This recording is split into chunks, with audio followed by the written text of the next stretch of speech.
Good night, good night, good night.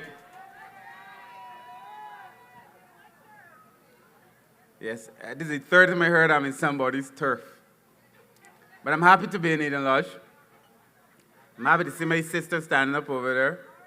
Yeah, Marie. And let me apologize for the absence of my posse because we were actually coming here for 9 o'clock, which is what we thought was our time. So I had to dash off and come here, and they will probably get here when I finish. But it's really good to be in Eden Lodge this evening. It is really good to be here to support my comrade and my very good friend, Davison Ishmael. Thank you for having me. I love you too. I must tell you though that being in Eden Lodge is a lot like being at home because you all know by now I grew up in the Pine. And so this is very much like being at home. The houses are just like the houses, the playing field just like the playing field. And so I know the issues that affect Eden Lodge intimately. And the challenges are the same challenges that we would have had, but the potential and the talent of Eden Lodge is exactly the same as the potential and the talent in the community in which I grew up. And so I'm very happy to be here. I also had the opportunity when I was at the Child Care Board to spend some time with the nursery, so I know Eden Lodge fairly well. And I want to say to you before I begin anything else that in Davison Ishmael you have a first-class representative, and that you all should make sure he is still the representative come February 11th and February 12th.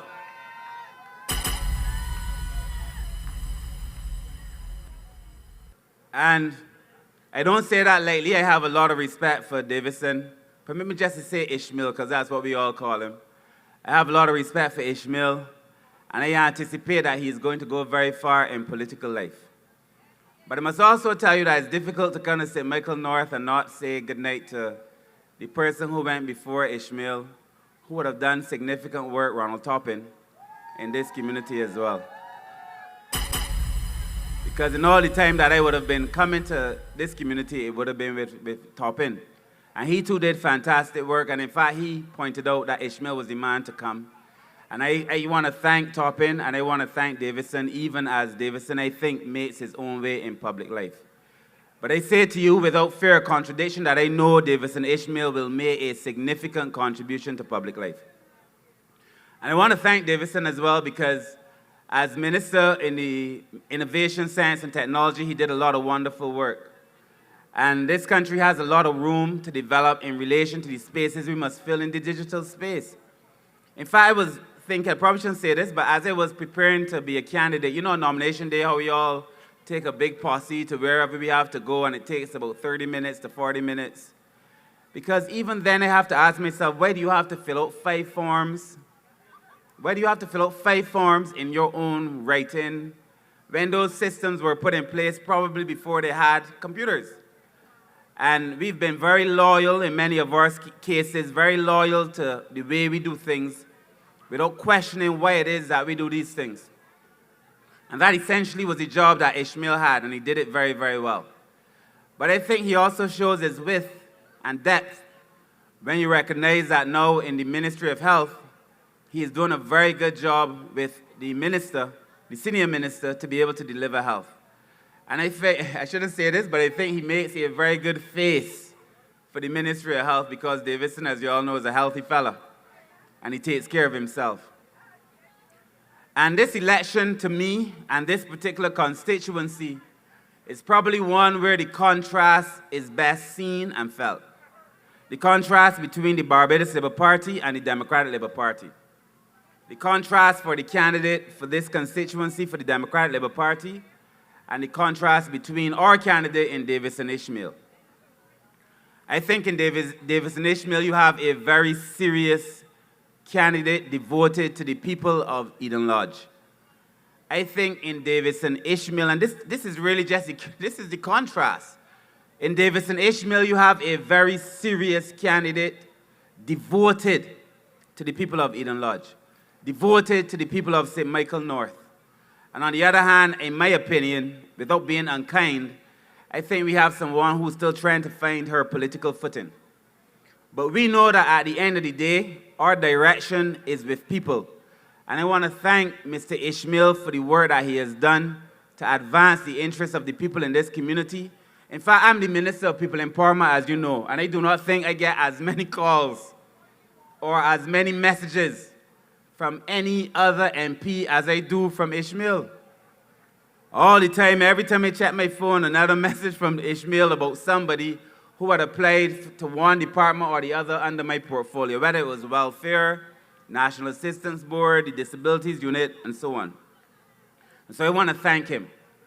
But tonight is really not about personalities. I think this is really about the work that we have to do, the work we have to do in Eden Lodge, the work we have to do in St. Michael, South, which is Hill, Bayland, the work we have to do for people. And we presented to you two very important documents over the course of the last few weeks. We presented to you our red report, and if y'all don't have it, I want y'all to get. Who here has a red report? Y'all have seen the red report? You want one? Ishmael, make sure that the people get the red report, no man? Y'all have to get a copy of the red report, and y'all have to have a copy of the manifesto. Both of them are digital too. So if y'all don't have it, I could WhatsApp it to y'all after this meeting so that y'all have it. But the red report is really, in our view, what we used to call promises and performance. And it highlights all the work that we would have done over the course of the last few years while we were in government. And I say to you that this government has done a lot of very, very good work. I'm really proud of the work that the government has done. So you get a copy of the red report. We go from A to Z, beginning with agriculture, all the way through, showing the people that we made promises, but that we kept our promises. And that in the cases where our promises haven't been totally fulfilled, we are working on them, or we can explain why we weren't able to do them. Like there were a number of things we wanted to do before COVID that COVID meant it was impossible for us to do. But the red report shows you the results of the work that we have done. And I want to thank Ishmael because a lot of the work that you see us now benefiting from, a lot of the work that allows us to be digital and digitize a lot of the things we've done, the ID cards and so on, the work we're doing at Licensing Authority. He may not get credit for it because of the timing that he shifted, but a lot of the good work that this government is reaping results for was actually done by Davidson Ishmael, and I really want to publicly thank him for his work. And I don't just say that because this is a conversation that I have with him privately too. I tell you that Davidson messages me all the time, asking about something for some person over and over. Sometimes when I see Ishmael, I go the other way. Because I know he's going to ask me about something. It is the truth. And it is that as an MP, you want to make sure that your colleagues are good. So unless I have an answer for him, he's not the kind of person that would just say something and walk away from it. He's going to come back. What happened to so-and-so? What happened to so-and-so? He's that kind of person. So you may not know the tenacity of the man or the commitment of the man to the people, but that is who he is. But very quickly, because we don't have a lot of time on these stages, very quickly I really want to talk to you about a few points in the manifesto. In the manifesto, we outlined a number of very good deals for the people. And you would find that the Democratic Labour Party has criticized our manifesto, they criticized our plans, but they can't get their manifesto together. They can't get their plans together. But they want to criticize the work that we would have done. They really want to talk about a few. I want to talk about health. As a matter of fact, on my way here, I was told that one of the persons who's very close to me in my campaign just had a stroke. And as soon as I leave here, I'm going to the hospital to check her out. And I say that because this is a very serious thing. We have a responsibility to check on our own health. We have a responsibility to check our blood pressure. We have a responsibility as persons of color particularly to check the level of sugar, that we have the diabetes condition, the diabetic conditions, and so on. We have to look after ourselves. It doesn't matter if we're talking about a state-of-the-art hospital, which I will talk about shortly. I know Ishmael will probably spend more time on it. But it doesn't make sense if we don't talk about taking care of our own health. And that is the message that I brought when we launched the manifesto. It is the message that I bring to Eden Lodge. And while I did not intend to begin here, the fact that my friend is now at the hospital reminded me to remind you, with all of the goodness in my heart, please check your health. You could go to almost any polyclinic and get it checked out for free. And this has nothing to do with BLP, DLP. When you're sick, you're sick. And you don't ask the doctor for part of the support. So please, let that be the first thing. But also, as we sit here on a very massive pasture, just come out on an evening and walk about. Walk around. Take care of yourself. The Ministry of Health and Wellness, and I have seen Davidson doing a million things trying to promote wellness. Please take care of your health. The other point I want to make, and I will leave health to Davidson really, is that you've seen the work we are doing at the QEH to make the QEH better for people. And I want to thank Ishmael for that work because I know a lot of that is driven by him. In fact, a lot of people do not know the amount of work that Ishmael does because of the seriousness with which he moves. The way he operates is a very serious man. Y'all may not be aware of the amount of work that is being done by Ishmael. But I say to you, you have an outstanding representative in the man. And so I will leave health to you. I believe you will speak on health at some point. May not be. But I will leave health to him. But I want to talk about my ministry and the way that the social ministry interacts with communities like the one I grew up in, the one that I represent, and this community. I've got to tell you, I don't know if it's the same thing for you, Anne-Marie, but whenever I drive through a housing area, when I drive through Gore Hill or Silver Hill or Eden Lodge, you get memories of home. I just discovered a very small one in St. Peter as well. And as soon as you see it, you feel like you're at home because the issues are the same. And the struggles are the same. And the people are the same. So that you could transplant persons from similar communities and the vibe is the same. The energy is the same. The hopes and the dreams and the aspirations are the same. Growing up, I knew many people who had tremendous talent, but that the talent did not materialize into what it potentially could have been. I knew some of the best footballers growing up, for sure. But for some reason, we don't find a way to capture that talent and bring that talent to the fore. I knew some of the most intelligent people growing up. In fact, if you go almost on any block, you will find men that are so tremendously bright. But we try to lock people in. And the challenge with that is that once you do that, once you try locking these men in and preventing them from having other opportunities, then what do you think is going to happen? There is so much talent I know in Eden Lodge. And we have to find a way to make sure that that talent comes to the fore. We have to make sure we have more playing facilities, more exercise facilities. We have to make sure that all of the schools have access to the same material, the same quality teachers, the same quality books. Everything has to be the same. And I'm promising you that the potential that is in Eden Lodge and the Pine and Silver Hill and so on is going to come to the fore. But we as members of parliament, we also have a responsibility. And I want to thank Ishmael. I've seen him doing some things. One or two of them I copy. But I've seen him doing a lot of good things for Eden Lodge. We have to find those development programs that allow people to come to the fore. But beyond that, I have responsibility for the Social Empowerment Agency. And I've been trying to explain this agency to people so that they fully understand it. And I want to spend about 4 or 5 minutes explaining it to you.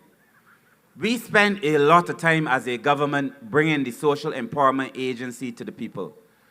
The first official study on an amalgamation of the social services is 1997.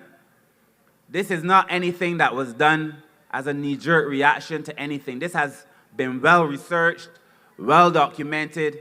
We had tried it when we were in the government before. When the Dems were the government, they had a whole Ministry of Family. We came back and we said we had to finish it. This is a promise that has been about 30 years in the making. And the reason that this makes sense is that currently you have or had 4 different government agencies delivering services to people. You had the Welfare Department, you had the Child Care Board, you had the National Assistance Board, and you had the National Disabilities Unit. And so one person would have to go to 4 agencies to get the service. And I'm going to explain this to you because the Democratic Labour Party all of a sudden is attacking it, even though the Democratic Labour Party supported it in David Thompson.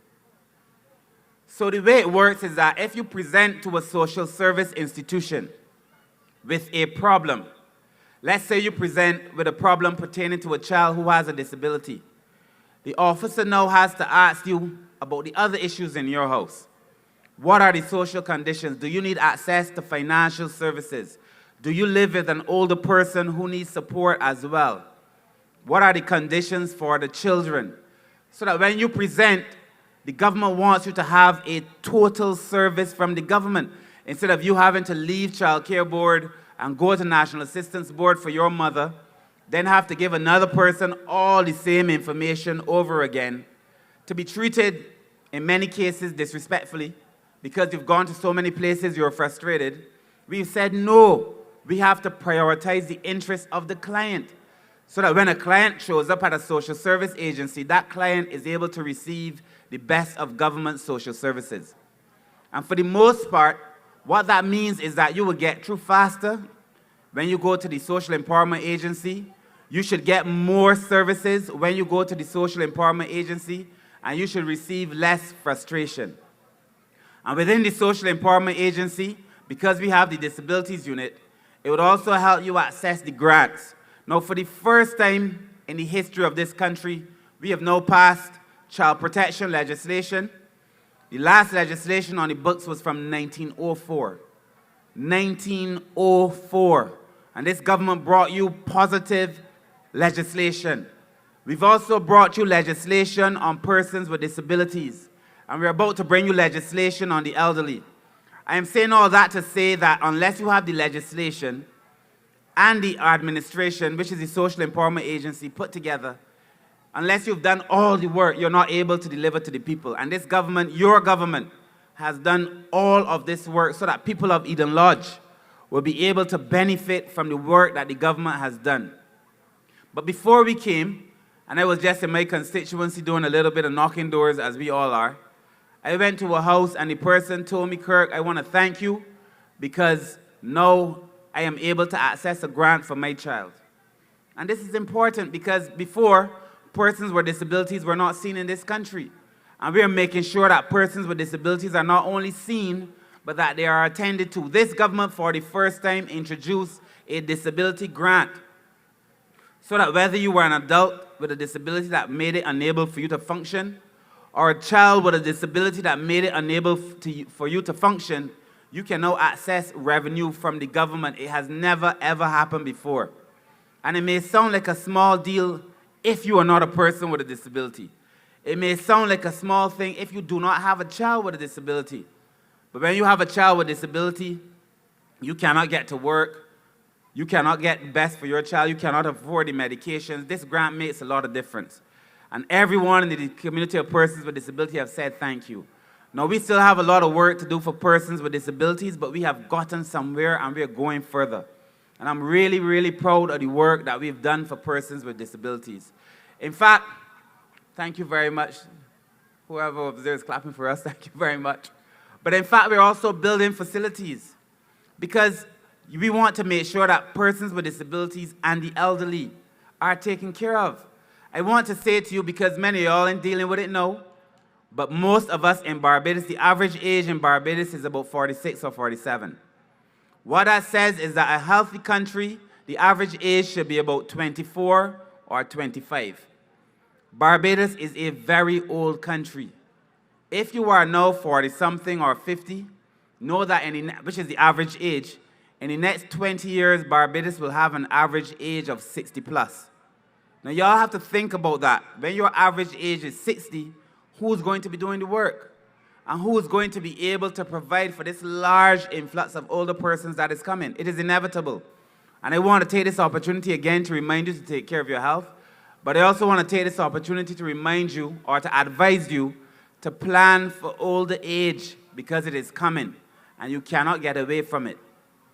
This government was the first government to bring in 400 elder care workers to support the home health persons. 400 workers that came on for COVID.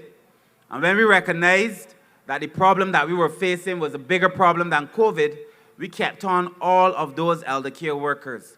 So there are now 400 people who are working to protect the elderly persons in Barbados that were not hired before, because this government has seen it fit to care for persons.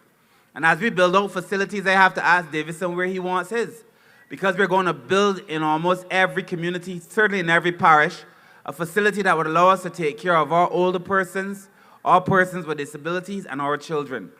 We've already started the work at Sterling, so you know this is no joke. We're going to build out at Sterling a model facility we started for children, for persons with disabilities, and for older persons. And at that facility, we're going to have respite care. Respite care means that if you have an older person, because it's an older person facility, the first one, you can drop your mother or your aging or aged grandparent off while you take a break for a day, a couple days. You got to travel and know that your family is going to be well taken care of. And that has never, ever happened in the history of Barbados. And we're going to build those out across Barbados because we have to care for our older persons. But in addition to that, we're going to put in place systems in the communities to allow people to be able to care for people. We call it age in place. To allow people to age in place so that instead of having to leave your elderly person home at home alone, you can leave that person with somebody that you trust, who would obviously have to be trained, whose premises would obviously have to be upgraded to make sure that they can properly and safely take care of older persons. I say to Barbados, and I say it to Barbados through Eden Lodge, this country is facing an aging dilemma that to date, until this government, no government has sought to properly address. Most of us in Barbados, we are getting older, regrettably. Most of us in Barbados who are getting older, unlike other countries like Japan and other places that are old, we are not as healthy as those societies. We have a lot of diabetes and chronic illnesses, and I implore Barbados to please consider looking after themselves so that when they get older, they do not have to deal with these multiplicity of issues. But I also want to thank the young people who've come forward to say they want to do elder care. And in fact, there's now a number of younger people who say they want to care for older people because they realize what the government is doing. In fact, you all give those young people who are helping your older parents and grandparents a round of applause because caring for older people is not easy work. Please give the home helpers and the elder care workers some love. They got to know what it is to be able to do that work. I also want to talk about some of the issues that we're having with young people, but what it is that we're doing to make sure that this is better. In social policy, you have to do three things. You have to manage social problems. You have to help people meet their needs, which is the second, and you have to create opportunities for advancement. This government has been helping people meet their needs because there's not been a government on record that has done as much in this society for persons who are vulnerable as this government. If you look at the monies that we've allocated through welfare, previously welfare, now the Social Empowerment Agency, to advance the interests of the poor, no government has done as much as we have done. On top of that, we've also added a One Family program that allows us to deal with the 1,000 most vulnerable families in Barbados. And what I must say to you is that there was no political interference in that either. People feel that we picked people who are our friends. That was not the case. There was a scientific form. The people were weighed, the needs determined, and then the 1,000 most vulnerable families in Barbados are now getting the attention of the government. They get access to health care, education, housing, counseling, training, because you have to be systematic to break the cycle of poverty. And that is what we are doing through the One Family program. So that is helping us meet needs. In terms of, you're welcome. In terms of helping us manage our social problems, you've seen us do a lot of work in terms of the young people. We've intervened in a number of ways to be able to manage our social problems. I have said, we did a study of 2,000 young people in Barbados through the ministry. And some of the findings that are coming to us tell us that young people are dealing with a number of issues. A lot of it does not manifest itself in aggression or violence, but some of it does. And I say this every time I'm on a political platform: go home and talk to your children. When we met with the young people and when we did our study, the results are the same. Many young people in Barbados are dealing with aggression, as we know, and that is why the government now has a crime prevention program that has sought at the social level to be able to intervene before these problems become too traumatic. They're dealing with addiction, many of them, some to drugs, but not all of them, many to their iPads, and so on. And they're also dealing with anxiety. We have a very anxious generation. And many people like to say that this new generation is weak. Oh, they don't know how it is to work hard. They're not like our grandparents' time. But times change. And we have a lot of young people who are very anxious. And we have to be able to address those things. So aggression, addiction, and anxiety. And we therefore have to be able to respond to all three of those things. And the government has been doing, I think, so far a wonderful job in addressing those things very quietly and very respectfully so that these people have some dignity. We have identified 30 high-priority communities, and those high-priority communities were chosen after consultation with many people. And in those high-priority communities, we're going to surround those households, the parents with support, the communities with programs, to make sure that those communities are in a position to be able to better help those young people. There's a reason that we try to make sure the lights are on at night. There's a reason that we want the schools to be open at night to allow community groups to be able to access the schools. Because if the children have something to do, they say the devil finds work for idle hands. So we have to make sure that our children are not idle. But I'm saying to the parents that this is not a job for the government alone. Parents have to parent their children. So that you have to ask your child who is still less than 11 or 12, what they're doing on the road at 11 or 12. And children are running around. Children are parenting their parents. And so you have to be able to say if you need help, that you need help. We're going to make it easy for parents to be able to access that help. But that is why we've also done a number of community programs. And the work that we're doing across the ministry, whether it's the Ministry of Youth, the Ministry of Education, the ministry that I lead, we're making sure that there are a number of things in place to help persons move past these traumatic times. And I'm really proud of the work that the government is doing there. There are a number of youth programs. You can get support for persons who need help, and so on. So if it is that you have an NGO or a small organization and you're doing work on behalf of people, please make yourself known to my ministry, to the Ministry of People Empowerment, the Ministry of Youth Affairs, or the Ministry of Education, because we're very keen to be able to help young people. And that is going to be very, very important. So I say these things to you not because I feel that these things are not sexy political topics. At the end of the day, whether this government is returned to office, and I trust with your help, this government will not only be returned to office, but returned to office with a resounding victory, that Davidson Ishmael will also be returned to Parliament, but return to Parliament with a resounding victory. So I say these things not in fear, but I also feel that whether we lead or some other person leads, these issues are going to confront this country. And we all have to work together to make sure that we confront these issues in a way that makes sense. So I want to thank the persons in Eden Lodge.